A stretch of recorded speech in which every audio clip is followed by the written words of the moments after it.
Welcome to FedSoc Forums, a podcast of the Federalist Society's practice groups. I'm Nate Kazmarek, Vice President and Director of Practice Groups at the Federalist Society. For exclusive access to live recordings of FedSoc Forum programs, become a Federalist Society member today at fedsoc.org. Hello, everyone, and welcome to this Federalist Society virtual event. My name is Marco J. Lloyd, and I'm Assistant Director of Practice Groups with the Federalist Society. Today, we're excited to host a Courthouse Steps oral argument on United States v. Skrmetti, featuring Erin Hawley. Erin serves as Senior Counsel and Vice President of the Center for Life and Regulatory Practice at the Alliance Defending Freedom. Before joining ADF, she practiced appellate law at several firms in Washington, D.C. She also worked at the Department of Justice, serving as counsel to Attorney General Michael Mukasey. Our moderator today is William Trachman. Will is the General Counsel for Mountain State Legal Foundation. Previously, he was appointed to serve in the Department of Education as Deputy Assistant Secretary in the Office for Civil Rights. He is also co-chair of the Colorado Federalist Society, member of the U.S. Commission on Civil Rights' Colorado Advisory Board, and an adjunct professor at the University of Denver Stern College of Law. If you'd like to learn more about today's speakers, their full bios can be viewed on our website, fedsoc.org. If you have a question at any point in today's program, please enter it into the Q&A function at the bottom of your Zoom window, and we'll do our best to answer as many as we can. Finally, I'll note that, as always, the Federalist Society takes no position on particular legal or public policy issues, and all expressions of opinion are those of the speakers. With that, Will, thank you for joining us today. The floor is yours. Thanks so much, Marco. Well, we're excited to have a big crowd here, and I'm honored to be talking to Erin Hawley, a friend and former colleague who is going to give us both an educational and insightful opportunity to talk about the oral argument last week in U.S. v. Skrmetti. We also have a Q&A box, as Marco mentioned, so I can tell that this is going to be a lively crowd. So we already have a question in the queue. So if you have your questions and you want to get them in, I recommend getting them in early. We're going to talk for about 25 minutes and then maybe take up to around 30 minutes or so of questions. So with that, let's get started. Erin, tell us a little bit about the background of the case and how we ended up here before the U.S. Supreme Court.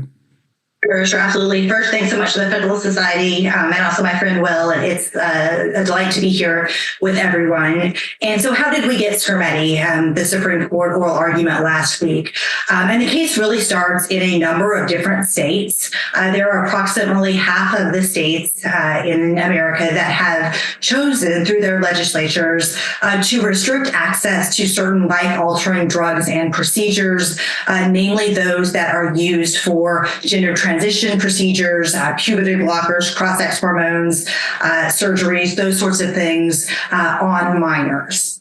So Tennessee enacted one of these laws. It was pretty promptly sued by the ACLU. And it's sort of an interesting wrinkle that some of you may not be aware of. The United States intervened under a provision, it's a statutory provision that allows the United States to intervene in any federal lawsuit that involves the equal protection of the laws of the Constitution. So the United States intervenes, says along with the ACLU that Tennessee's law is unconstitutional for two reasons. First, it violates the Equal Protection Clause. Second, the United States and the ACLU contend that the transgender is a quasi-suspect class under cases like Cleburne and those sorts of cases. And so we get a district court decision. The district court sides with the plaintiffs in this case, strikes down Tennessee's law. It goes up to the Sixth Circuit, and in an opinion by Judge Sutton rejects both of those arguments, the equal protection argument, the quasi-suspect class argument, and also floating around in there, which I should mention, the ACLU, but not the United States, had brought a parental rights claim and said that parents in Tennessee have a right to access this sort of procedure for their children, notwithstanding Tennessee's contrary law. So Judge Sutton says the parental rights claim can't go forward either. And then we have cert petitions from both the ACLU as well as the United States Department of Justice. The Solicitor General raises the equal protection claim, the quasi-suspect class claim, but not the parental rights claim. The ACLU raises both of those claims plus parental rights.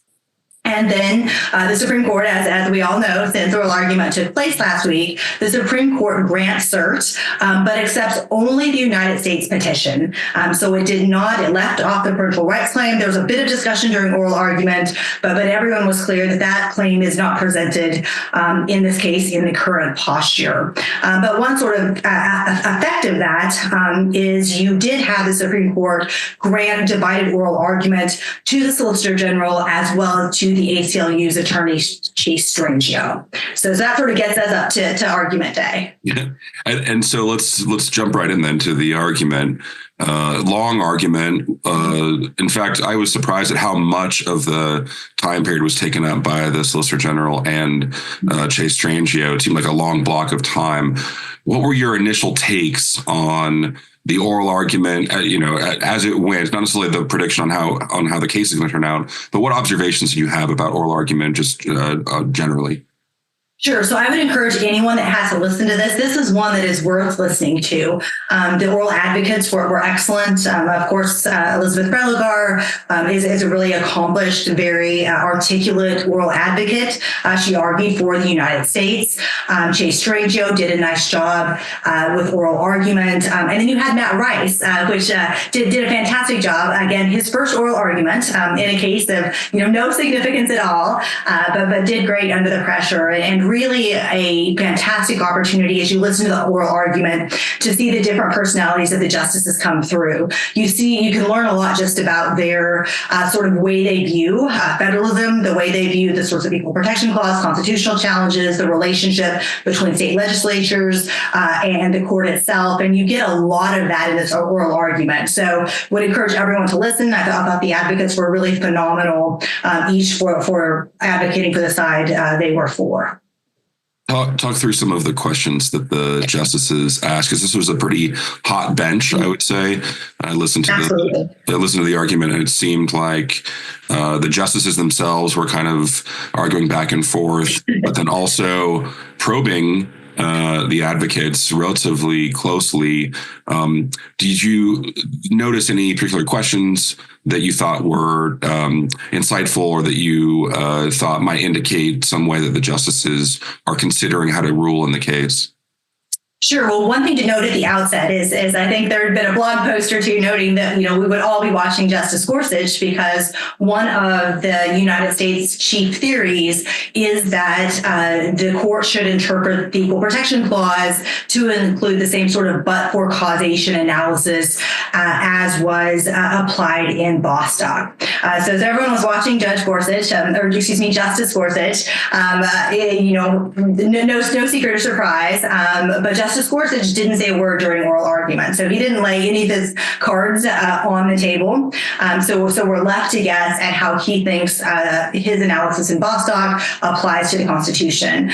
Justice Alito took that sort of argument head on and said, one of your arguments, he addressed it to the SG and said, one of your arguments here is that we should apply the but-for reasoning of Bostock. But why would we do that? This is a constitutional provision, not a statutory provision. It involves different words, a different sort of soil that comes with the equal protection challenge than would a statutory enactment. So Justice Alito at least took that bull by the horns, but we didn't hear from Justice Gorsuch. Justice Alito was also really attuned to the scientific uncertainty.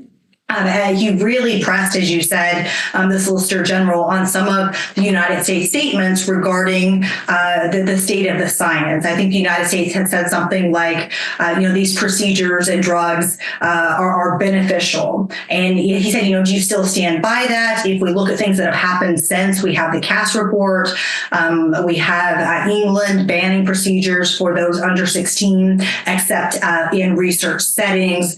So really sort of pressing her on the state of the science and whether it can really be said that these drugs and procedures are beneficial as a class.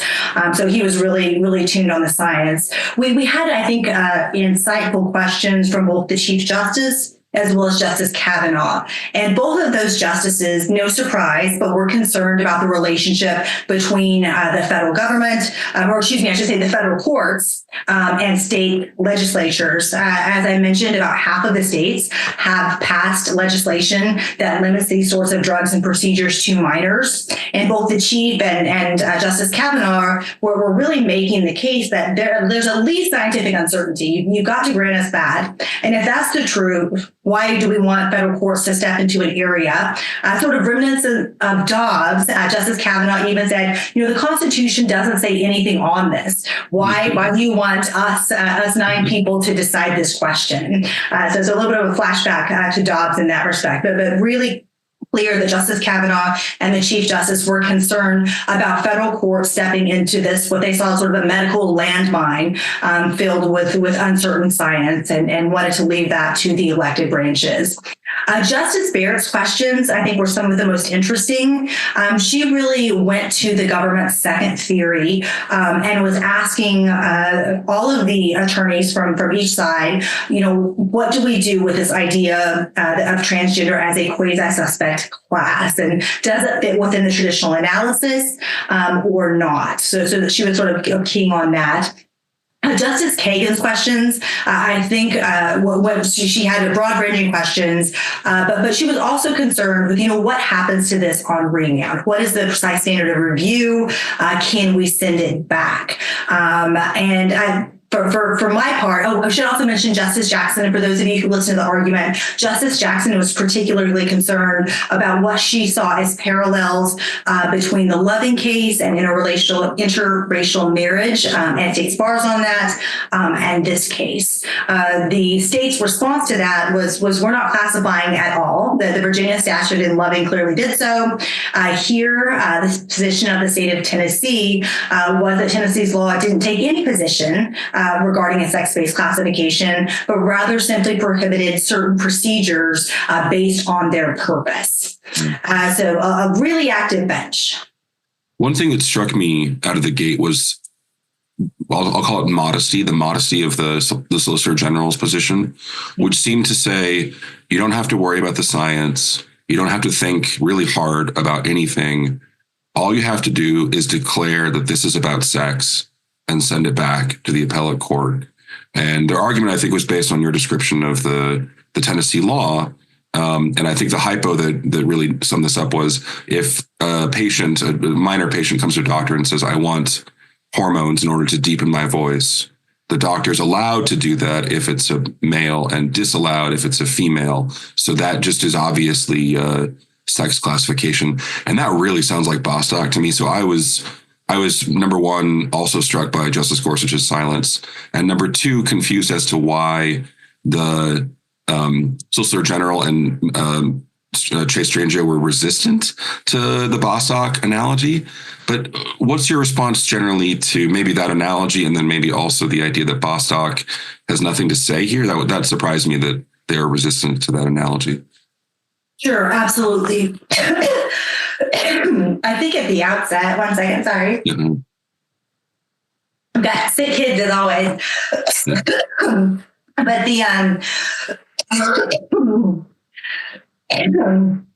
So I think at the outset, this idea, the Tennessee would certainly respond to the idea that it depends on, or sex is a but-for cause, to say that that's absolutely incorrect, that boys and girls are on both sides of the line. And there was a really interesting colloquy between Matt Rice, Tennessee Solicitor General, and I believe it was Justice Kagan, could have been Justice Sotomayor, but really pressing on this question of, can you get this just to deepen your voice? And his response was absolutely not. You have to have a medical purpose in order to get these drugs that can have very serious consequences and serious side effects. And so Tennessee's position is that girls can get these sorts of hormones. Girls can get estrogen for precocious puberty. They can't get it to gender transition.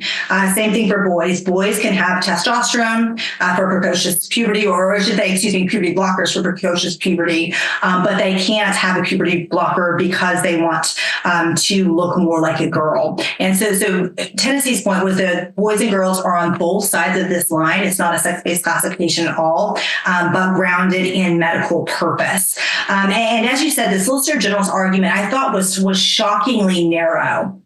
I think, definitely have to grant that she perhaps read the room. And in that sense, her oral argument, at least in my opinion, was very different from her briefs. Her briefs relied heavily on Bostock and had broader arguments. She said at least 5 or 6 times, like, all you have to do here is say it's a sex-based classification and it's in the back. She admitted a number of times that there may be really legitimate reasons that states may want to limit these sorts of drugs.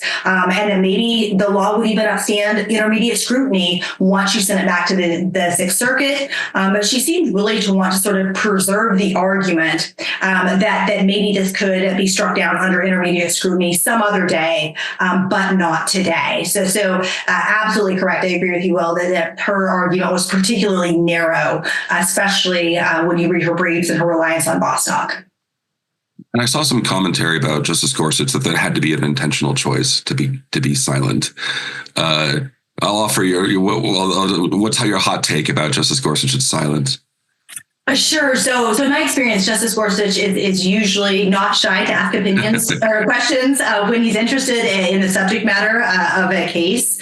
So I would think that I don't think he's uninterested in this subject matter. So I think it has to be true that his not asking questions was intentional for whatever personal reason. If he didn't want to, lay his cards on the table, if he wanted to hear what the justices and other advocates had to say. But certainly, I think we can all acknowledge that Justice Gorsuch is interested in this topic, and so we must await his views probably until June. No, in terms of what's before the court, there's obviously whether there's a sex classification, and then I suppose this issue about whether transgender status has a suspect classification for heightened scrutiny. And maybe the science, is all of this in front of the court, or as a Solicitor General wanted to narrow it, is there an argument that really the science and the question of whether this is valuable treatment is not even before the court at all? What would Tennessee say in terms of what is the court is deciding here? I think Tennessee would say all of those things are before the court. And with respect to the science, you're correct. The SG sort of wanted to wave all that away and say, the district court should get to decide that. But both the Chief Justice and Justice Kavanaugh pointed out that the record at a minimum reflects, and here's one place in which I think amicus briefs can really make a difference. Amicus briefs could alert the court to subsequent developments like the Cass report, which found that these procedures are generally more risky.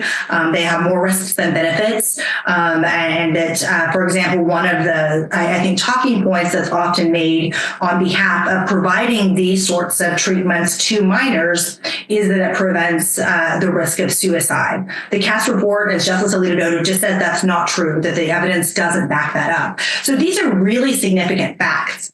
I think in the Solicitor General's view, the right thing to do was to kick it back to the district court, say this was a sex classification, and let the district court set that out. I think if you listen to Matt Rice or maybe to the Chief Justice and Justice Kavanaugh, their intuition was, wait a minute, this is a mess. This is scientific uncertainty. We've got a lot of evidence on the state side. Why don't we let the legislatures decide this, especially when, as Justice Kavanaugh said, the Constitution doesn't take a side on this issue? Yeah. You mentioned amicus briefs. I noticed that Justice Kavanaugh, and I think maybe Justice Barrett as well, asked this question that was stemming from, maybe it was the Independent Women's Forum brief about women's sports and how the decision here could affect myriad other contexts in which transgender individuals say, you have to treat me as the sex that I claim. What did you make of those sorts of questions? Were there any other amicus briefs that you thought played a role in the oral argument? And how do you think that shakes out in terms of a decision? Sure. So I know a number of amicus briefs did focus on the science. So we saw that come up in the oral argument. They talked about Sweden and Finland and other countries that have sort of walked back treating minors with these sorts of drugs and surgeries. In addition, when the question about the women's sports, I think is really important because the claims being made here are under the Equal Protection Clause.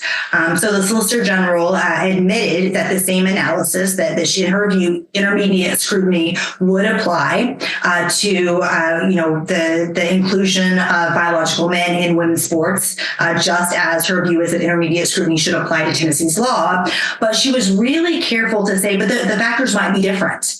And again, she actually said that maybe this law will be upheld, Tennessee's law, on review, and she pointed to West Virginia's law that has imposed various restrictions on minors obtaining these drugs or devices, but has sort of an exceptional out. If you have two physicians, if you have the consent of the parents, if you have all of these sorts of findings, then you're able to get the drugs in West Virginia. And the Solicitor General seemed to be saying, look over there, look at West Virginia, maybe that's a better way to go. But at least say this is sex-based and send it back so we can live to fight another day.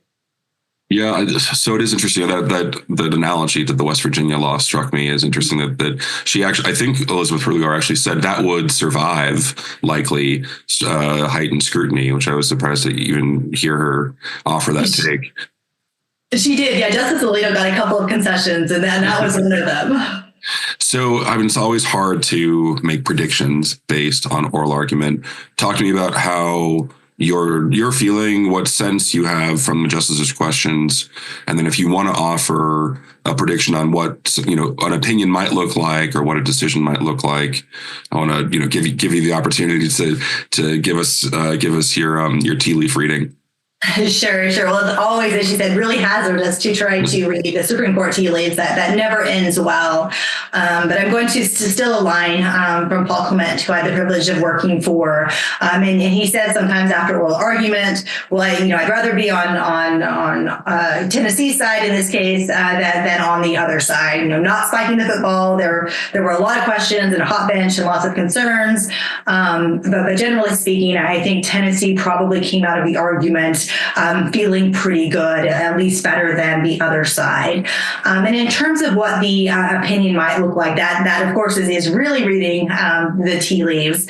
It seemed like there was a push from Justice Kagan, maybe Justice Sotomayor, to narrow it and say, let's just send it back. Let's let the district court deal with all the science.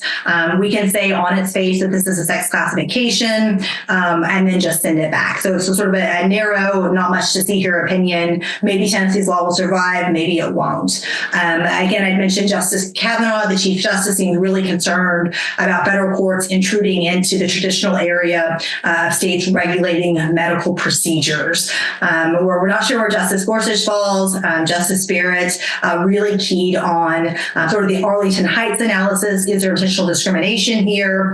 Is transgender a quasi-suspect class? Justice Kagan, interestingly, sort of made the same question. She said, there's boys and girls on both sides of this line. So doesn't that sort of obviate this government's position that this is a sex-based classification? Or don't we really need to talk about transgender status? I think she's right that there are boys and girls on both sides of the line. So it's not a sex-based distinction. The Supreme Court in Dobbs and Godoldiga makes that point. But I don't think you're going to find a majority on the court to find that transgender is a quasi-suspect class. You had questions about political power and immutability and de jure segregation and those sorts of things, but it didn't seem like there were enough justices leaning that direction. So I think we have to wait and see. But I suspect that the court will be hesitant about intruding onto this sort of area of state medical regulation. Yeah, just to be candid, I saw a lot of commentary saying this is a win for Tennessee, and I thought it was much more like a coin flip. Obviously very hazardous to start making guesses. But we do have quite a few questions building up, so I'm going to turn to those. And if you have a question, go ahead and drop it in the Q&A box. We are going to go about half an hour with questions. The first one I'm going to read is from John Scheller. Interesting question about what happens after January 20th when President Trump takes office. Presumably there will be a new attorney general and a new solicitor general. What opportunity is there for the United States to switch sides, or I suppose withdraw the petition for certiorari? Is there anything that happens after January 20th that's related to this case specifically? Absolutely, and great question. So this happens not infrequently as administrations change. When President Biden took office, there were a number of cases in which the United States changed positions and basically files a short letter with the clerk saying, based on our renewed consideration of these issues, we're taking a different position.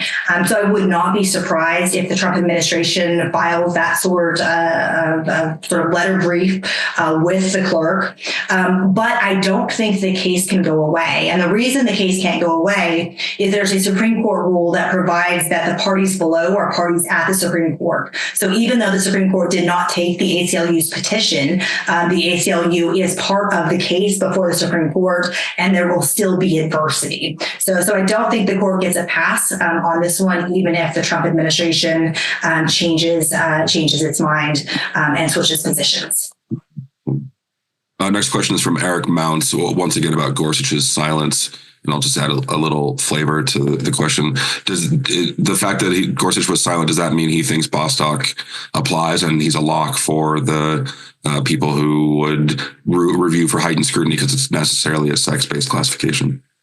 I don't think so at all. And the reason being is Justice Alito pointed out that Bostock was a statutory decision based on Title VII, was enacted in the 1960s, and it would be very strange to take a statutory provision and the reasoning for that statutory provision in the 1960s and apply it to a constitutional provision that was enacted in the 1800s and that uses different language. So I think that's one reason we saw the Solicitor General sort of backing away from the Bostock argument. Is it's just tough to say that we should use that analysis for purposes of the Equal Protection Clause.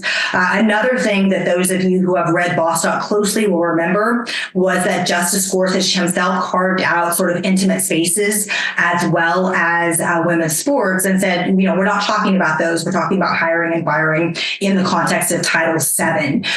The equal protection analysis, as the other side conceded, goes much broader. If the court says that intermediate scrutiny applies here, it also applies to women's sports. It also applies to sex segregated bathrooms. And I would think at least that would give something that would be something that Justice Gorsuch would have to think again about. It's not directly controlled by Bostock. The next question is from Christopher Green. It's about Justice Barrett's questions related to Arlington Heights. Mm-hmm. Can you talk a little bit about what she was getting at with those questions and whether they would factor into something that the Solicitor General wasn't asking the court to rule on? Because I think General Preligar said that's not what we're here to talk about, but Justice Barrett seemed interested in this Arlington Heights analysis. What did you make of that? Yeah, so in rereading the transcript, I had a little bit of a different impression than from oral argument on Justice Barrett's questions. And when she asks the question, her very first question is she says, I want to pick up on one of Justice Kavanaugh's earlier questions. And he pointed out that the burdens of the law fall equally on boys and girls because under Tennessee's law, neither can transition. And then she says, can you respond? She's asking this question of the Solicitor General. Can you respond that it's kind of that the sex classification is one that will conform to biological or gender assigned at birth? And then why isn't that more of an Arlington Heights argument? So I had missed that first sort of coming in question where she's saying, isn't Justice Kavanaugh right that this is not a sex-based classification because there are boys and girls on each side of the line? And so from that position, then if that is her viewpoint, then all you're left with in this present case is the question of whether transgender status is a suspect class or a quasi-suspect class. And so then her arguments go on to talk about Arlington Heights and how you can perhaps show intentional discrimination from a wide variety of factors. And I think the Solicitor General from Tennessee, Matt Rice, did a good job of pointing out sort of the problems inherent in that multi-factor test. It looks at the legislative history, it looks at the motivations of the legislators, it looks at the context. It's really been sort of a discredited form of constitutional interpretation, piling suspect classes on tiers of scrutiny and those sorts of things. So something that one wouldn't typically think of Justice Barrett as being the sort of jurist that does those sorts of things. So I thought in rereading those questions again, they might all be from the context of this isn't a sex-based classification. What else is left? And trying to get at those arguments. On the point about boys and girls being on both sides of the line, I thought Justice Jackson's analogy to the Loving case about interracial marriage was interesting. I saw some commentary that was kind of poking fun at her to, make an equivalence between this issue and the obviously very offensive nature of anti-miscegenation laws. But I think what she's saying is just because there are people who are equally disadvantaged doesn't take it out of the realm of a classification. Did you get the same impression? And did you think that the Solicitor General of Tennessee had a good response to those questions? Yeah, so I thought the Solicitor General of Tennessee did have a good response. And of course, Justice Jackson, not only are those sorts of laws abhorrent, but they're personally important to her. So I think she was coming at this with a lot of feeling, and she said a lot of concern. But I think Matt Rice, the Solicitor General, had a good point that in this sort of statute that Tennessee has enacted, you really don't have any sort of classification at all. The Virginia law in Loving did classify wrongly based on race. Here, what Tennessee is doing is saying that you can't have these drugs and devices, puberty blockers, cross-sex hormones, or surgeries for a particular thing. And again, you can't get them just because you want them. If you want that, they're not cosmetic. As the Solicitor General said, you have to have a medical purpose. And when that medical purpose is to change a gender characteristic or feature, then that's something you have to wait until you're 18 to make the decision to do. Yeah. Next question is from Clark Forsyth. I'll just read this. What is the prospect that the majority will issue a decision that applies Dobbs and or Ferguson v. Skrmetti, which I'm not totally familiar with, to hold that drugs, devices, surgeries at issue in Skrmetti are encompassed within the state's police power and uphold the Tennessee law? So maybe a question about whether Dobbs changes the nature of the case or whether the state's general authority over medical procedures is really going to drive the decision here. So I don't think so, because when you look at the majority opinion written by Justice Alito and Dobbs, what he says is that the states have a legitimate interest in policing the medical profession, in protecting unborn life, in protecting women's health, and in all of those sorts of things, including policing the medical profession. But he calls that a legitimate interest, and the reason that legitimate, at least legitimate interest triumphs in Dobbs is because the Constitution is silent on the question of abortion. It nowhere contains a right to an abortion.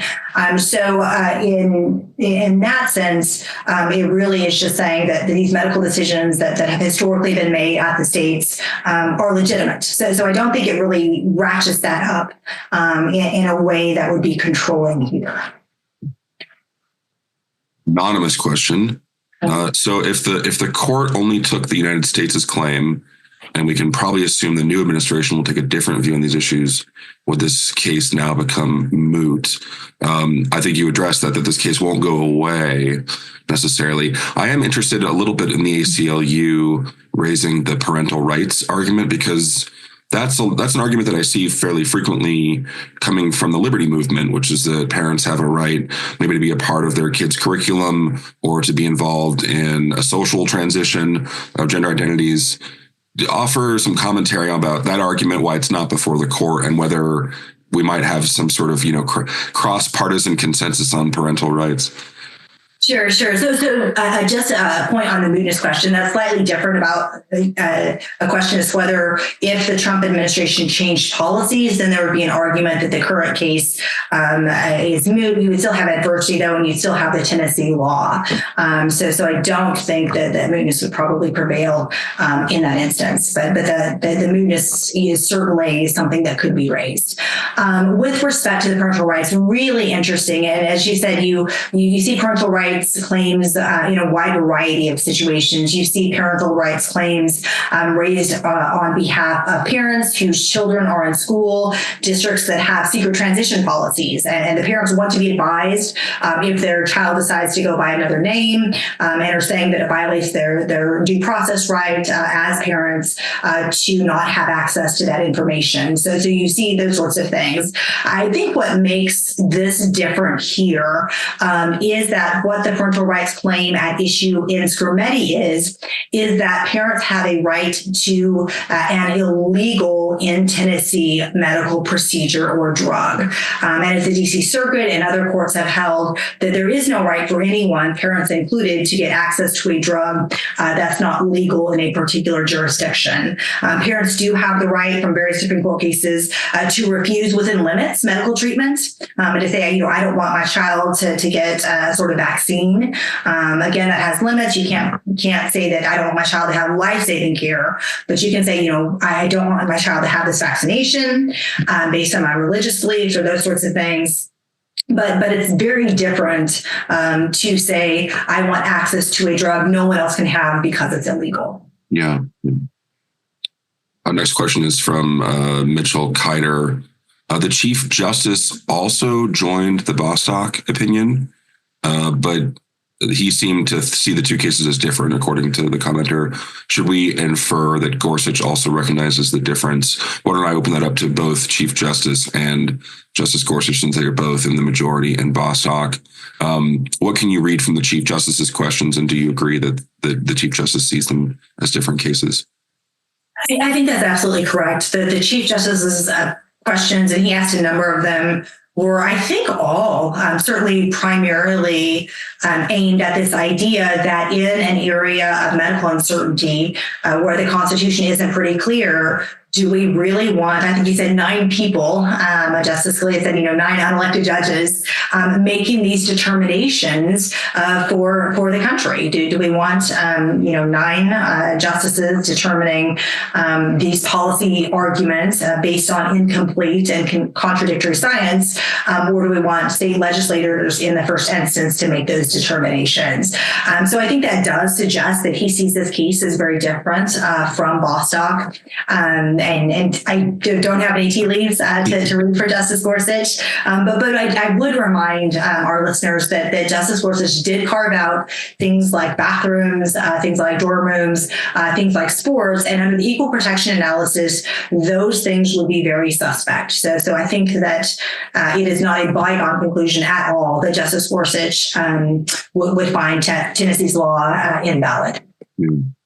Another anonymous question about West Virginia. So the West Virginia law about transitioning came up, but there's actually a pending cert petition about West Virginia's sports law, which requires competitors to play consistent with their biological sex. Did you find that interesting that the Solicitor General would cite West Virginia favorably in one context while possibly opposing the position of West Virginia in this other law about transgender issues?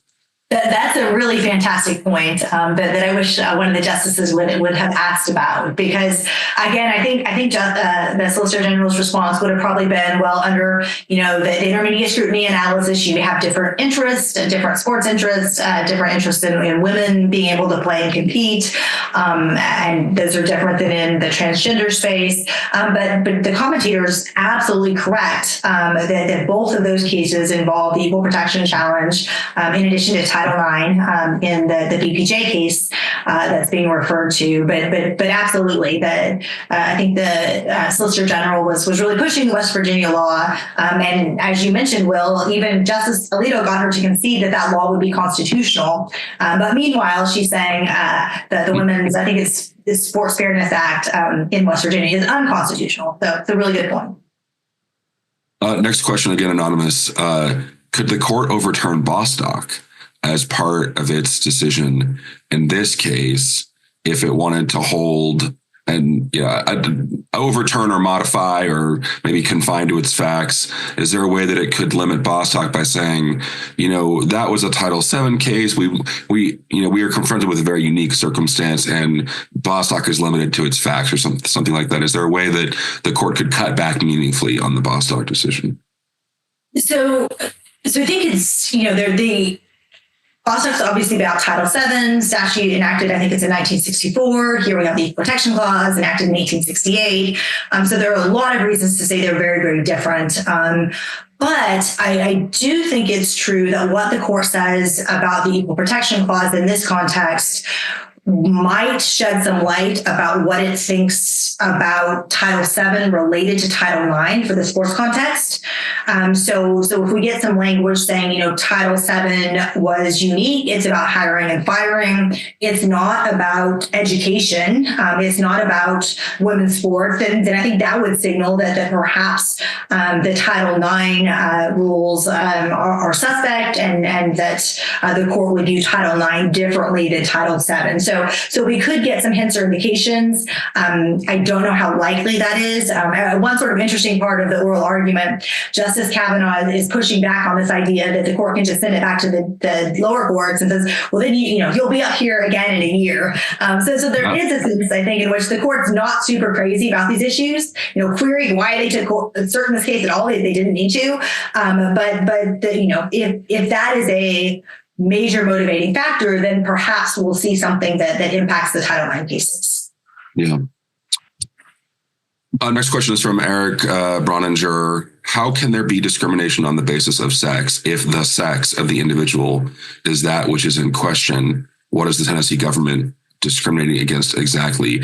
I mean, I'm happy to have you answer that question. Maybe a little bit of flavor is, it's interesting to hear them talk so much about sex and maybe even the immutability of sex in order to get into this world of suspect class, when we're talking about people who also claim that gender is fluid and you can be two-spirited, and that these things are intrinsic to your nature that have nothing to do with your sex. So it's interesting to hear, on the one hand, them talk so boastfully about sex and how important and how clearly this is a classification, at the same time that people are talking about the fluidity of gender. Yeah, I think that's a really good point, and it really comes into play legally when you're talking about, whether transgender status is a quasi or a suspect class, and there were some questions related to this and about whether that sort of status is immutable, and several justices, Justice Kavanaugh, Justice Alito, really, pushed on the question that we know that there are detransitioners, we know there are folks who regret these sorts of procedures and drugs, especially taking them in their youth, and they later change their mind and align their bodies to the extent they can at that point with their biological sex. And so doesn't that mean, that was the import of the question, that this gender is not immutable, which goes right to your point, Will, that we're told gender is fluid. And with respect, I think to sort of think about how the SG was thinking about this case, she was really pushing the idea that, you can get estrogen if you have sort of maybe delayed onset puberty. If you're a girl with delayed onset puberty, you can get estrogen. If you're a boy, you can't. But that really elides, as Tennessee argued, the purpose of that. You don't just get to get drugs because you want them. There has to be a medical purpose. And when the medical purpose is to start puberty and have sort of a natural progression of what estrogen does to a girl's body, estrogen does something very different to a biological male's body and can create all sorts of risks and adverse reactions. And so the Solicitor General of Tennessee really pushed back on this idea that these are the same medical treatments. They have different purposes. They also have different effects on bodies that are biologically male as well as biologically female.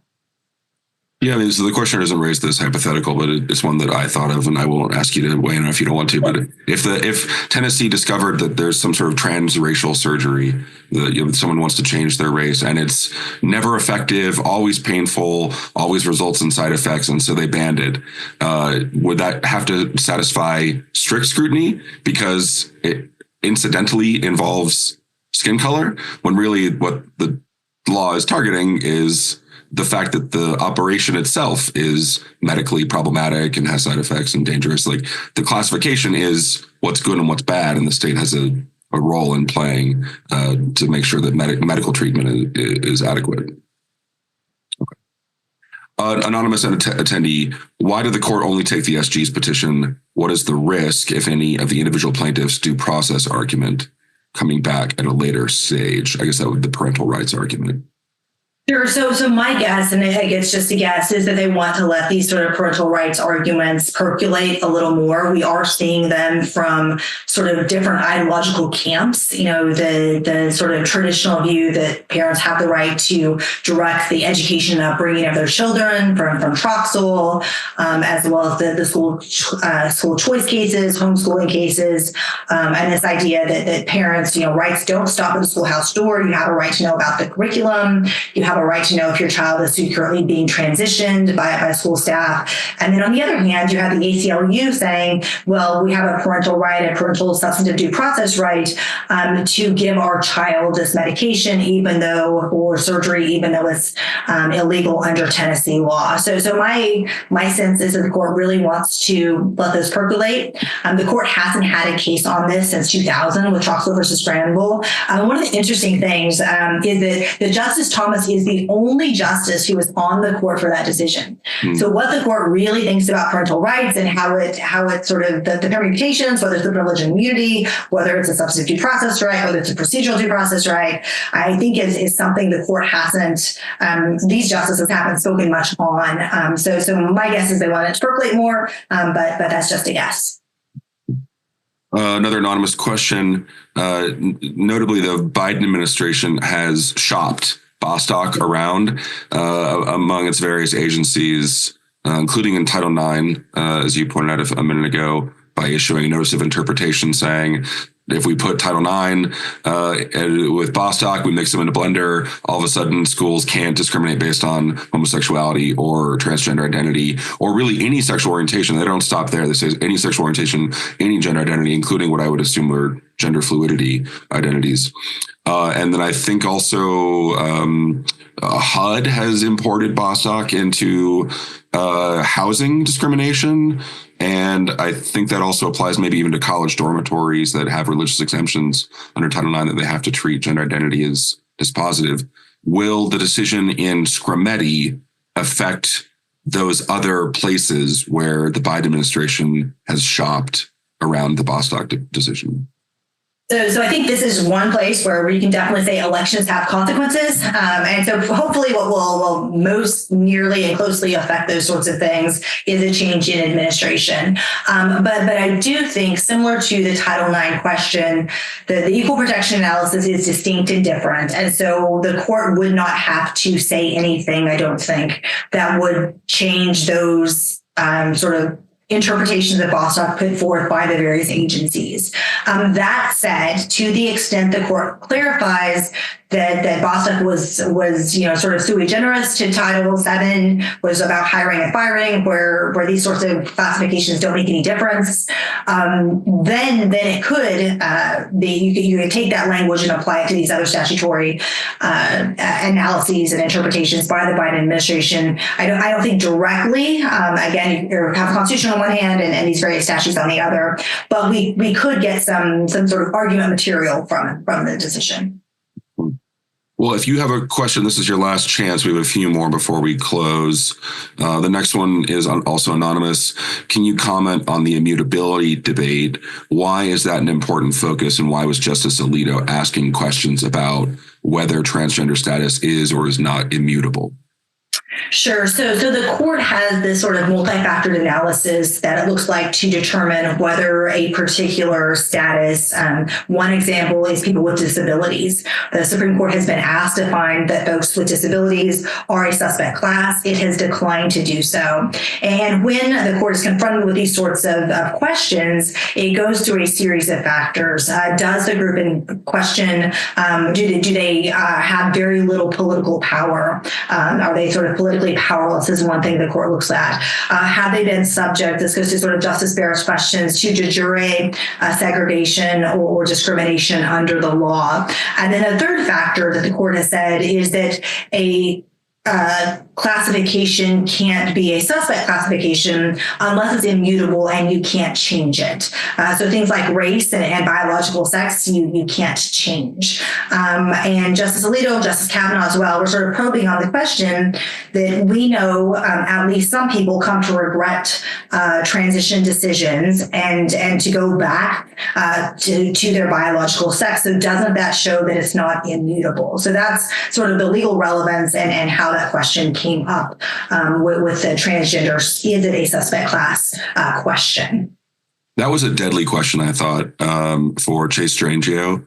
And I think the answer that the Chase Strangio was trying to get out was, well, maybe that person was never really transgender, and the transgender status is immutable in the sense that you are always going to be struggling with your gender identity. And maybe you flip back and forth, but it's a binary. Yes, you are transgender, or no, you are cisgender. And I think that's the most charitable reading of what that was happening. But I thought Justice Alito really held the feet to the fire there. I agree with that. And I think it's hard to make the argument based on, we know that there are, you can debate the number of people, but we know that there are people who regret this decision and want to live a life consistent with their biological sex. And that, I think that is pretty devastating to the immutability argument. Yeah. Next question is about the COVID-19 debate. During the oral argument from John Scheller. So Chase Strangio made these arguments about how the COVID-19 science was really complicated, and yet the court entered a bunch of decisions about how states were bound by the free exercise clause and maybe invalidated things like OSHA vaccine mandates. So it's not foreign for the court to get in the middle of a heated scientific debate. What was your read on those sorts of questions and how that exchange played out? Yeah, so it seemed to cause a bit of confusion. My impression was maybe that wasn't something that had come up in a moot. And Chase was asked the question, are there other cases like this? And Chase responded that, well, maybe the COVID cases. And I think most of those cases involved governments treating certain types of organizations like churches worse than other types of organizations like, casinos. And the court said you can't treat a church worse than a casino. If you have concerns about people gathering in a church, surely you also have concerns about people pulling slot machines all together. And so I think, of course, the point is true that, the Constitution applies even in emergency situations.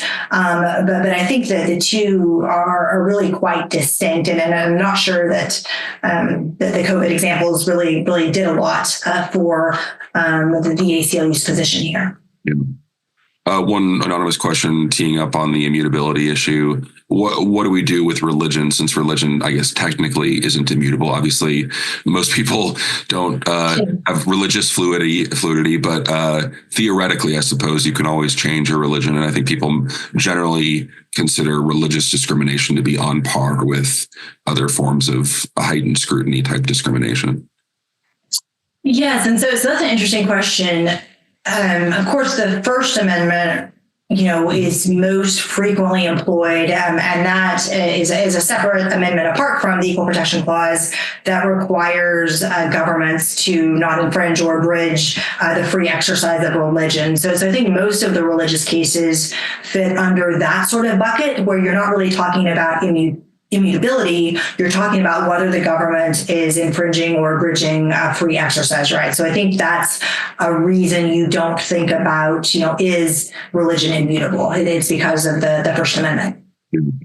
All right, we'll give the last question to Roman Gallus, who asks about concurrences, which is an interesting question. Do you think Justice Gorsuch will write a concurrence, possibly about Bostock? And are there any other concurrences that you could see coming from the bench in here, wanting to talk about something that maybe wouldn't get 5 votes, but that is a pet project? I could see, for instance, Justice Kavanaugh writing about women's sports. He's obviously known as Coach Kavanaugh and cares deeply about that issue.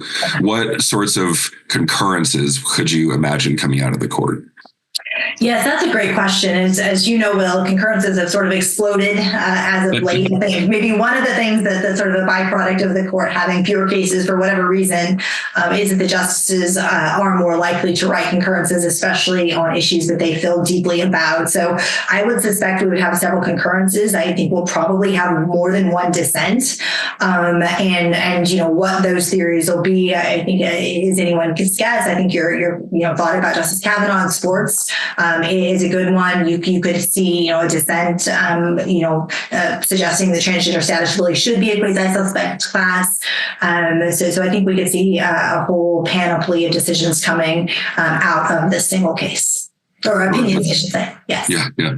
True. Well, thank you so much, Erin. This has been just an incredibly insightful hour. And thank you to all the commenters and questioners who have submitted. I feel much more educated about what happened in oral argument, and definitely feeling like whatever happens, we will have talked about it and we will have at least addressed the possibility. Marco, with that, I'll turn it over to you to close us out.